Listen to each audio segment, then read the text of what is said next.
What happened to cars? Seriously. Do you remember back in early 2000s when almost every car had a character and now they all look like they came from the same factory? Throughout all the car history they were good looking and bad looking ones. But now we entered an era of completely ugly and soulless cars. And the huge role in that plays electric vehicles that doesn't need to have a grille.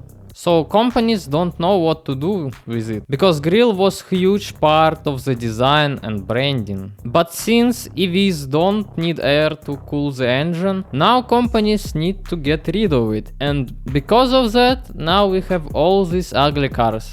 So first let's have a small deep dive in car design history. Throughout the whole car history we have good generation of cars and bad generation of cars.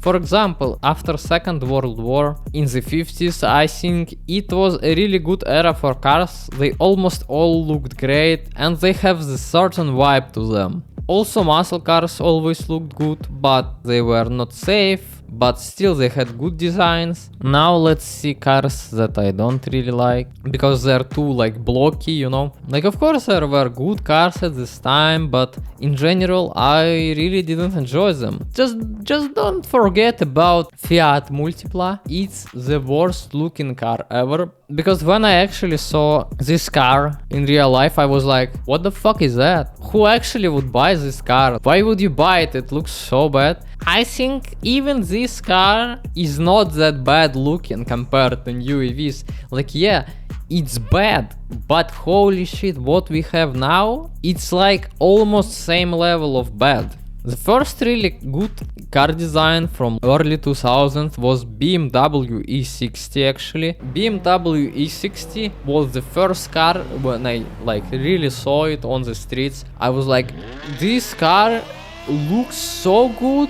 Like I didn't even have words like how good this car looked back then compared to all these shitty ass cars like Audi 8, Volkswagen Golf. From all this stuff, like BMW E60 was real fresh air to the car design. And now probably the generation of cars we have right now, especially EVs, it's probably the worst generation of cars that were ever produced. Like of course in every era we had like bad looking cars, but the amount of bad looking cars that we have right now is insane. At this point EVs look so bad that the actual cars that never existed, for example, yeah, in cars like McQueen, yeah, looks much better than them. And despite the fact that this is NASCAR car, it still looks much better. But also check, there is these four guys and they actually looks amazing. Even so the design for them was made in 2006, they look much better than modern EVs. Oh brother, this guy stinks! Just look at Boost for example. This car is fire, you know. Or just look at this car for example. Yeah, back then this car looked much better, I know. But still, even right now it's not peak, but it still looks kinda good, you know. Cool, right? I don't know. And of course in real life this car looks much better than this toy.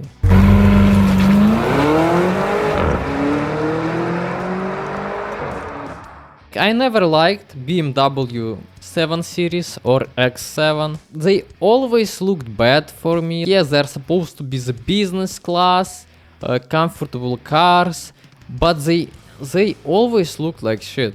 It's my opinion of course, but I never liked them. But there are few models that I really like from 7 Series. Personally I don't like EVs because of their design. Yeah, the fake grille problem of EVs is that you can look at this Mercedes for example, how bad this grille looks. It actually looks like a cheap toy car. When instead of having an actual grille, they just put a sticker on it. It's so bad, I don't know who finds it attractive, but for me it looks bad. Or for example, look at BMW iX3. The back of the car actually looks great, but if we switch to the front, Oh my goodness! it's complete dog shit. Yeah, they tried to put an old BMW design and just recreate it, but it's bad. It's really bad. As a huge BMW fan, I'm really disappointed of the direction what they take, because all their new cars looks like shit and it's really sad. But there is still few cars that I really like, for example BMW Skytop, X6, X5 and M8 are still looking great. I don't know what they will release in the future, but for now they're still looking fine. For example, take a look at BMW iX. This giant grille that doesn't serve any purpose. It just sad. Like it literally feels like their designers just got fired or something. Or just take a look at this BMW M3. When it first came out, I hated it because it was looking nothing like BMW. But now, compared to the newest one, this car actually looks good and it's crazy. Okay, the back of the car was always fine, as you can see. Classic M3. But if we will actually switch to new generation, look at this fucking back. It's so dog shit. And now it's not called M3, it's called i3. You can see this back and be like, what the actual fuck? And now just take a look at the front. Front is absolute ass. What is that? Hello? Are we dumbass? Like, what is that? It's fucking terrible. It looks nothing like BMW, which is very, very sad. Or for example, let's take a look at BMW M5. So this is the new generation. It looks like that. Well, it's not that terrible like previous cars, but it's still, like, I don't know, it looks like Mercedes for some reason. Something is off, and the back of the car also looks like shit. Like, I really don't like it. Now let's compare to the previous generation. Like, look at this front, for example. It looks good. We have grille, amazing front lights, and look at the back. Classic BMW lights. And just let's take a contrast. This is M5 from last gen and this is the new one. Crazy. Or let's just check Lexus XR from 2020. In my opinion, the front was kinda fine. The back was kinda shit. How can you downgrade from this? Just take a look at this. They really made it. They really thought that this would look beautiful. And actually on this photo, it looks better than in real life, because I saw this car in real life and it looks much worse in real life. It looks like a complete fucking ass. Even my grandma said that this car looks like shit. So like, so definitely something wrong is going on right now with cars. Let's take a look at the Lexus IS from 2021. Like, yeah, the front looks actually cool. It looks good. The back, like, I don't like it, but it's not the main point. The main point is how you can downgrade from this look. Like, yeah, the car looks like it's a sports car, it looks nice. But when we switch to the modern version, like, what is that? Like, what an actual downgrade. And you know what? This new Lexus looks like Kia K4. Like, I mean, yeah, they look different, but it just, like, I don't know how to explain it. It just feels like it's Kia K4. Yeah, of course we can also talk about Cybertruck, like, but everyone knows how it looks. It looks so bad. So no point of talking about it. Or any other Tesla car, it looks like shit. Also, the car that I fucking hate, it's Hyundai Inster. Just look at it. Oh, hell nah. Or just look at this car wheels. It's the definition of dog shit. It's so bad. And the whole design of this car looks goofy. If you want a good example of an EV, just check Fiat Grande Panda. Yeah, for some reason this Fiat reminds me of Toyota BB, which was a really cool car back then. Take a look at this picture and guess what brand it is. If you are not a car enthusiast, I'm pretty sure you won't recognize this car. You may think it's a Tesla, or maybe it's some Chinese brand, but no, it's Porsche. I don't know why they're doing it, doesn't make any sense. They lost their identity, and now it just looks like a generic EV. Or for example, look at Volvo EX30. I don't know, maybe some people will find it design good, but for me it looks bad. Like, I mean, I get it, they try to make it look like the car from 50s with modern look, but I don't like it. I probably found out most downgrade of all time. Let's just take a look at Skoda Kodiaq. Just look at this car. For me it looks fine, but when we switch to the newest version, it's now called Skoda Enyaq, I guess, and just look at it. It just looks so dog shit. Like, how they came up with this? So you have a recognizable design and you turn it into complete shit. Also, the problem that I have with these cars is that this is probably type of design that AI will give you. Yeah, you'll just type generate an EV and AI will came up with something like that.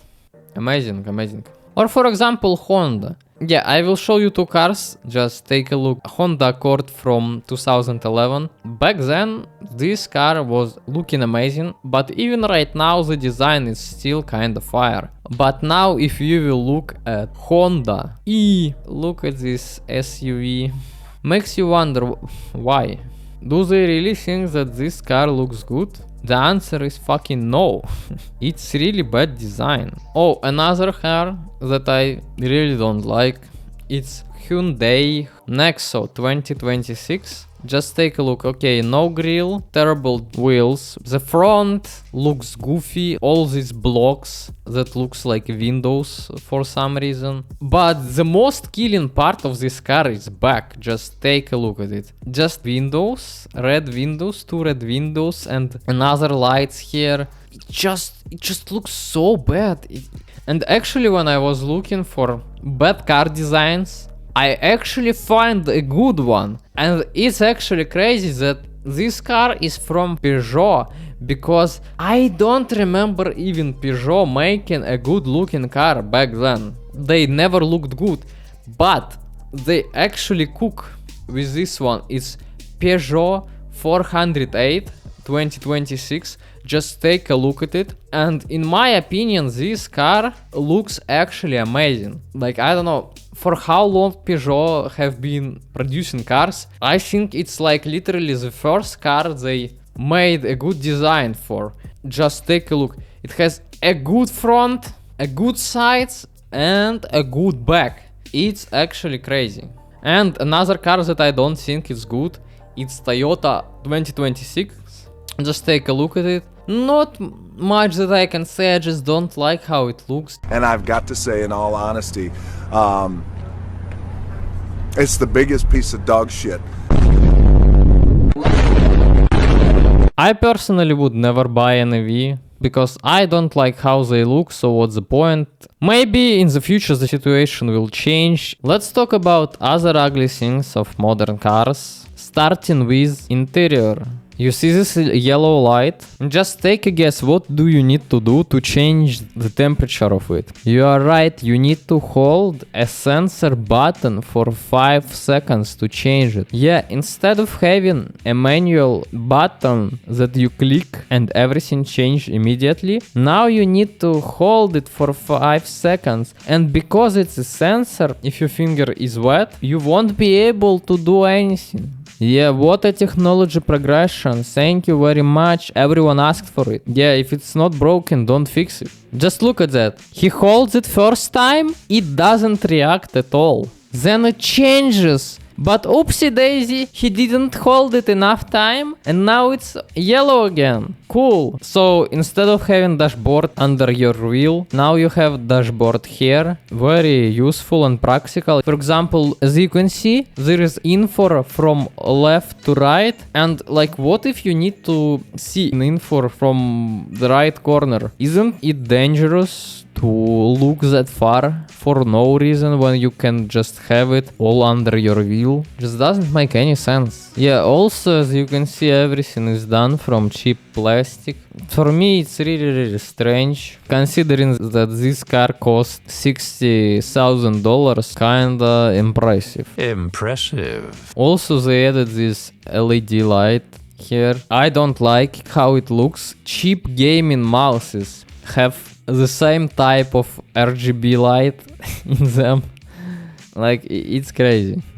Yeah, also the scene, like, changing modes. And it take him 4 seconds to change it. Why it's taking so long to change the color? It's so stupid. Also check, yes, 3D model of a car. You can rotate it, yes. But look how laggy it is. It's like literally 15 frames here. And for some reason the car model doesn't have any anti-aliasing here. Just look how laggy it is. Just so stupid. You can control the welcome and goodbye animations of your car. Yeah, this is a really cool feature that you will maybe use once when you just buy it and then never use it again because nobody cares. Also check. Fucking terrible things that I hate about all these modern cars, that they have this stupid screen instead of manual buttons. Not only it's bad to you to navigate, because having manual buttons is much easier to use a car. You have everything on the panel. Now you need to use this shitty screen. It's not only about the shitty screen.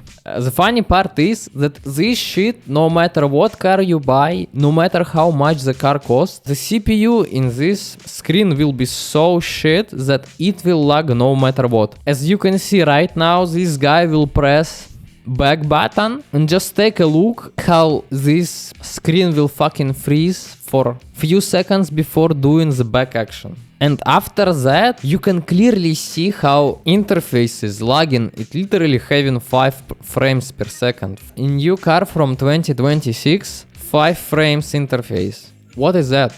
Cool car, by the way, guys. Cool car.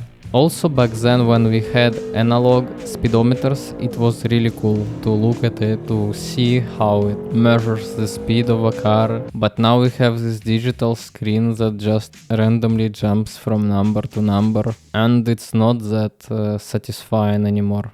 If a car doesn't have an engine sound, how are you supposed to even enjoy the car? Also, the thing that I don't like about EVs is that they can be more dangerous for environment than gasoline cars. The damage from EVs comes after the cycle ends, because recycling batteries is very expensive and unprofitable. Would you pay almost $3,000 just for your car to be recycled?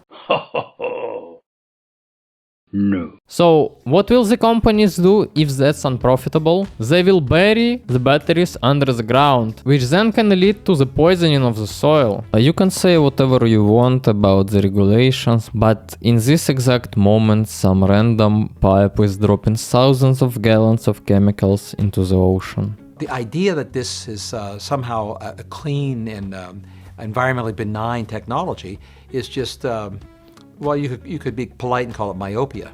Again, back to the battery. It weighs about 1,000 pounds. To make the battery, you have to get the copper and the nickel and the aluminum and the manganese and the graphite and cobalt. You have to mine that stuff somewhere and refine it. But this is how it works out in those kinds of metals and minerals. To make a 1,000-pound battery, somewhere on Earth, 500,000 pounds of rock have been dug up for one battery, for one car. All that digging up, that 500,000 pounds of rock, is dug up with big machines that burn oil. It's transported by big machines that burn oil. The rock has to be crushed with big machines in most of the world that burn coal to run the electricity from the machines, and in some parts of the world that burn natural gas. Then you have to use hydrocarbons, oil and gas, to make the chemicals that dissolve the rock, to get the chemicals out. This whole supply chain involves using hydrocarbons hidden from your car. So in effect, there is a tailpipe for EVs. It's just elsewhere. They emit carbon dioxide elsewhere. They cause pollution elsewhere in other countries. And apparently environmentalists who used to say it's one Earth, we worry about the planet, only care about the planet in their garage. They don't care about the planet in Africa, where the environmental challenges occur. The funny thing is about EV batteries. The article saying that 99.6% of electric car battery materials can now be recycled, but it doesn't provide any data on what amount of actual EV batteries were recycled. There is no actual info about that. Only few websites will pop up with some random numbers that lead to zero sources. And I would assume that the percentage is very low, because to recycle lithium-based batteries, it will take a lot of time and resources, and it won't be profitable. And you know, in ideal world, all the batteries will be recycled and used again, but you know the world we live in when also plastic is recyclable, but for some reason we don't recycle it, because it's just unprofitable. It's much easier to just make things from new plastic, because it's just a subproduct of oil. Cool. When I was researching this topic, I actually found out that EVs are mostly safe right now, but the actual thing that concerns me is that EVs are randomly catching up on fire for no reason. And yeah, the percentage of the cases is small, but still it's kinda concerning.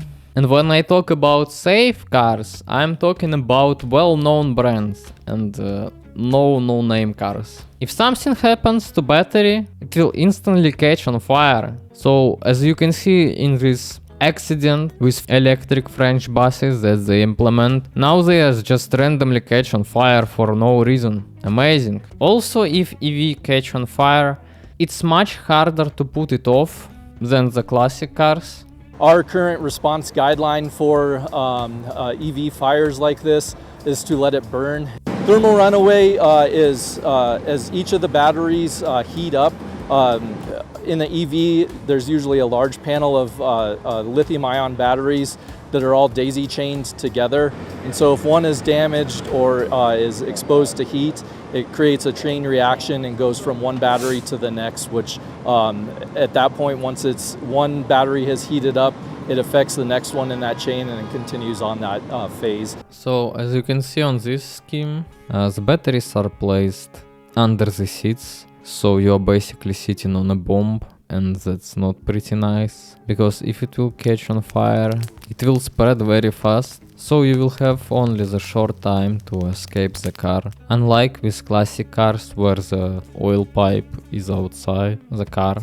Also, the problem that I have with these EVs is that they almost all have sensor doors, so if the electronics will be shut down for some reason, you won't be able to leave a car. The only option would be just to break the window, which is not great. Also, another aspect that I don't like about EVs is that the battery capacity may vary because of the temperature. Like, it's the same thing with your phone, right? When the phone will almost insta-die when there is really cold outside. So the same thing goes for EVs. Cool. Also, we can talk about pedestrian safety, because as we all know, EVs are very silent, and because of it, it's really dangerous for pedestrians or for people who don't actually pay attention where they're walking or what they are doing. Another problem of EVs is fast acceleration, which can be very dangerous, because a car that can go from 1 to 100 kilometers per hour in like 2 seconds, it's not safe, you know? Another disadvantage of EVs is that you actually can't go for the long trips without charging. So if you are planning to go somewhere and there is no charges, your car is literally useless. Like, it's funny, yeah? So you bought a car and you can't use it because, well, apparently there is no chargers in the villages, so what you gonna do? Amazing, amazing. So an EV on average can travel 150 to 500 kilometers on one charge, which is not that much. And the fact that you need to charge your EV 2 or 3 times per week, it's crazy to me. Because you can't use your car when you are charging. Or imagine you have an emergency and your car is charging. What are you even supposed to do with it? The car is literally useless. It's already annoying to charge your phone and headphones, for example, but now you also need to charge your car. But when you need to charge your car, it's on another level. So yeah, if you are, for example, planning to take a trip on Route 66, for example, there is no chargers for EVs, so it's literally impossible to just complete this trip on your EV because you will just run out of electricity and that's all. So let's talk about used AV market. A new AV can drop 20-30% of its value in the first year. It's actually crazy because if you want to sell your car in the future, it will mostly not cost anything. It's pretty bad. So also I have this graph for complete replacing of the batteries of the EVs. So if all your batteries on your EV will die for some reason, yes, the replacements won't be cheap. For example, if we are talking about Smart EQ, it's $7,500. If we are talking about Nissan Leaf, 10,000 euros. If we are talking BMW i3, it's 12,000 euros. Yeah, Volkswagen 10,000 to 15,000. Tesla Model S and X up to 23,000 euros. In conclusion, I don't like electric vehicles, not how they look inside or outside, nor what they are doing for environment. They suck. So if you enjoyed this video, you can leave it a like, subscribe to the channel, and also you can follow my Twitch. And see you in the next videos.